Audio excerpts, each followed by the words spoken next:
Monsieur le ministre des Finances, en faisant mienne les civilités à vous présentées par Monsieur le Président du Sénat, il me plaît de vous faire savoir que l'exploitation des documents sur la programmation économique et budgétaire à moyen terme 2025-2027 m'a inspiré des 3 points ci-après dans le cadre du présent d'ordre. Ces 3 points portent sur mes modestes appréciations, mes interrogations et mes exhortations et suggestions. Sur mes appréciations, il y a lieu, Monsieur le ministre, de saluer d'emblée la qualité des documents qui nous sont présentés.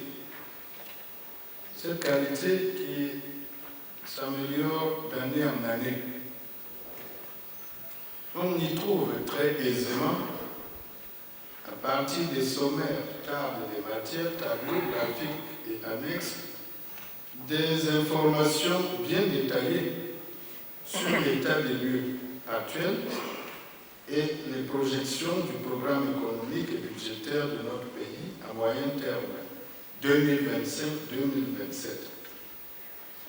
Sur mes interrogations, dans les grandes orientations de la politique budgétaire, en matière de gouvernance, le recensement général de la population, qui est un indicateur dans les programmes économiques, n'est pas réalisé depuis 2005, date du dernier exercice en la matière. Qu'est-ce qui empêche depuis lors la réalisation de notre recensement de la population? Dans le secteur des infrastructures, quel est le sort réservé? La question a été posée par nos commissaires. Je ne reviendrai plus dessus, mais je constate tout de même que la non-mise en exploitation des péages automatiques récemment réalisés bloque une source de recettes qui est déjà améliorée. Je retiens la réponse que vous avez donnée à nos commissaires qui se sont préoccupés de ce problème. Par ailleurs, je n'ai vu nulle part inscrit dans le programme d'investissement public le projet de construction de la boucle de la Légué. Quid de la poursuite de sa réalisation déjà en cours? Dans le secteur de l'éducation et de la formation professionnelle, il est prévu la construction de 13 établissements publics d'enseignement technique et professionnel d'ici 2027. Ce nombre ne me semble pas très réaliste.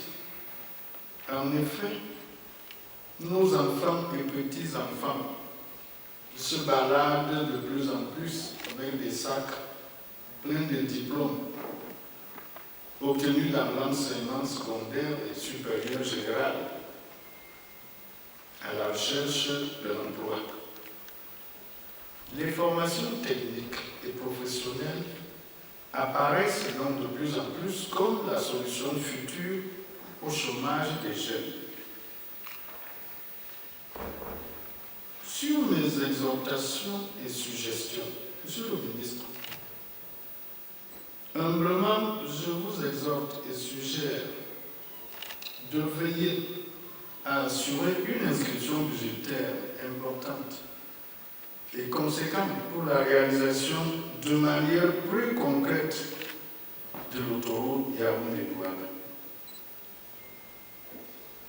Monsieur le ministre, nous sommes à court d'arguments quand nous sommes interpellés par les populations sur les motifs qui peuvent justifier le non-aboutissement dans les délais de cet important projet d'investissement routier dont l'apport au plan économique n'est plus à démontrer. 8 ans pour 60 km.